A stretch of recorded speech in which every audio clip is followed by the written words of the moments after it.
Okay, good guys, no. Nandito tayo ngayon sa San Pedro, no. Meron tayong gagawin dito na whirlpool. So ito guys, E920 ang problema nito, no. So ito nga titingnan namin kung E920 nga ba yung error, no. So yun po ang sabi ng customer na E920 daw yung error nito, no. So ayan nga, E920, no.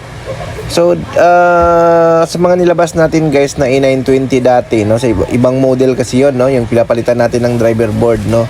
So ibang model yon na whirlpool, no. So ito naman iba rin, no. So tingnan natin kung ang E920 dito is same din ang problema, doon din ba sa driver board, no. Kasi iba ang model nito guys, no, at saka iba ang design ng board nito. Hindi tulad doon sa isang model na kapag mas madali siya nating palitan yung pinaka driver board niya, no, yung isang model, no. So ito ay yung medyo old model ito guys. No, so dito ang gagawin namin, buksan muna natin yung control niya. Tingnan natin, silipin muna natin yung pinaka board. Check natin kung baka kasi may mga sunog-sunog na. So step by step pa rin ang gagawin natin, no? Check natin. So ito yung control board niya guys. Silipin muna natin, no? Baka kasi may mga sunog na dito, no, bago tayo mag-proceed doon sa baba, no. So ayan. So E920, kadalasan kasi yung mga itong model, ang sakit nito ED1, ED2, yun lagi yung sakit niyan, U4, no. So ngayon mayroon tayong E920, no. So i-confirm lang natin kung ang problema niya is yung driver board din, no, tulad dun sa mga bagong modelo. So ito nga, binabaklas natin para lang ma-check natin yung condition nito guys, no, para step by step tayo. Sa mga gusto pa na magpa-service sa amin, message lang kayo sa aming Facebook page sa Norte Repair Shop, no. By schedule lang guys yung ano sa amin, no. So at least 1 day before makapagpa-schedule kayo sa amin, or 2 days before, kasi nga halos punuan kami lagi guys sa schedule, no.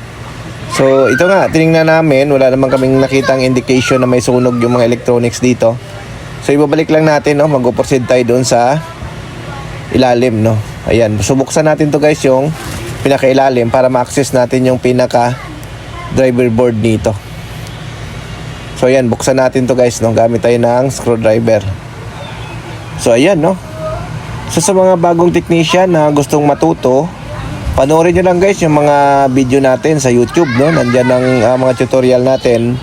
So halos lahat naman tinuturo na natin, no, kung anong mga dapat gawin para makakatulong tayo doon sa mga nagsimula pa lang, no. So kung kayo po ay mag-technician, lalo na sa washing machine, masterin nyo lang guys yung function ng washing machine, yung mga errors.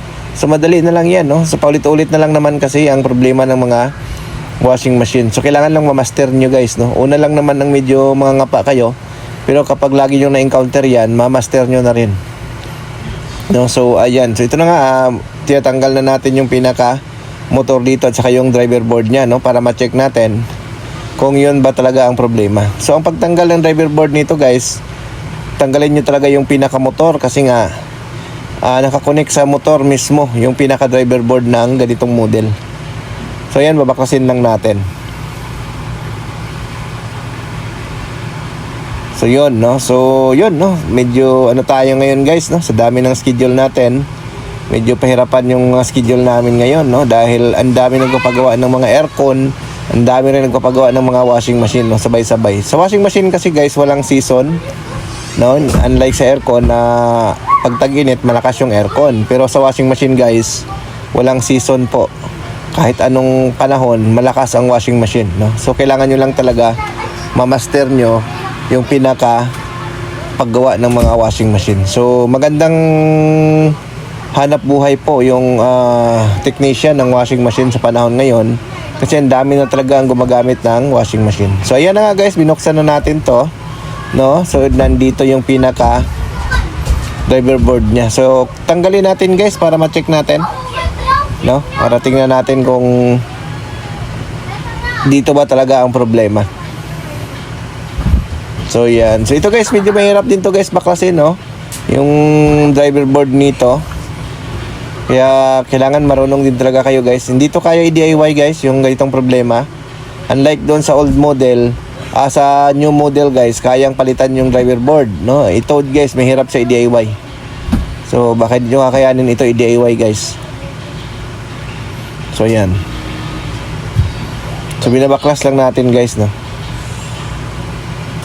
Ayan, yung board niyan guys, no, medyo mahirap din makabili niyan, no. So, share ko na rin sa inyo. Yung driver board niyan guys, ito yung driver board niyan. Ayan. So, i-check natin to, tingnan natin, no, kung gumagana. Tingnan natin kung anong sira, no. Check natin, gamitan natin ng tester. Silipin natin kung shortage na ba yung board na to. Ayan. So, ito yun guys, no.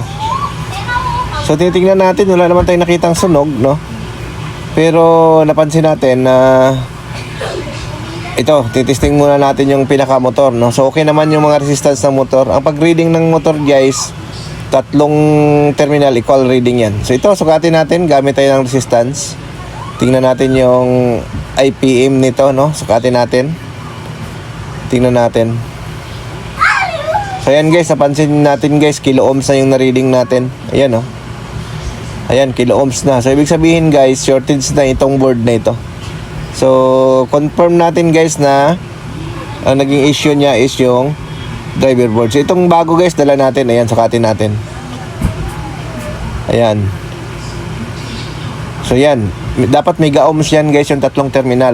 Hindi dapat kilo ohms ang marireading nyo dyan. So, mega ohms dapat sa resistance guys.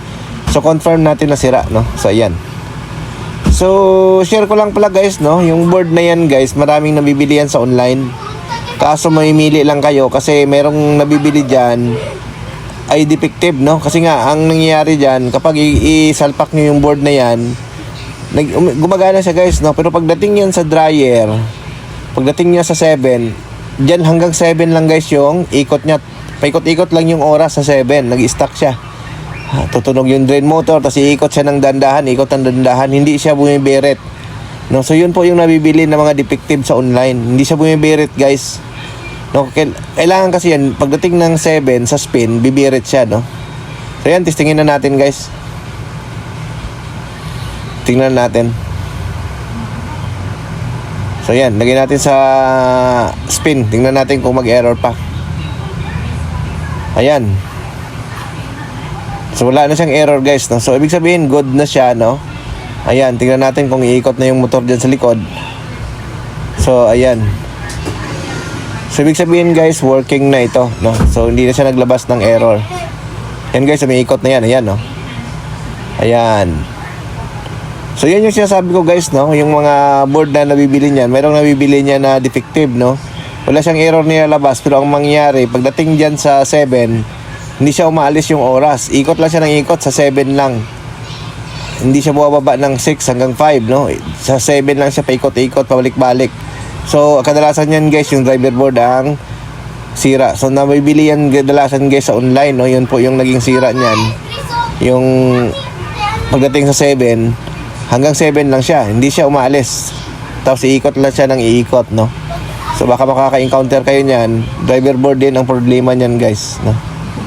Or kung may makahuyan naman kayo guys, mayroong hall sensor yan sa driver board, pwede nyong palitan. Yun ang kadalasan naging problema yan guys, based sa experience namin, na pagdating ng 7, hindi siya umiikot, hindi siya bumibirit. So yung driver board niya ang may problema. So yan, ito guys, okay na ito. Okay? Thank you.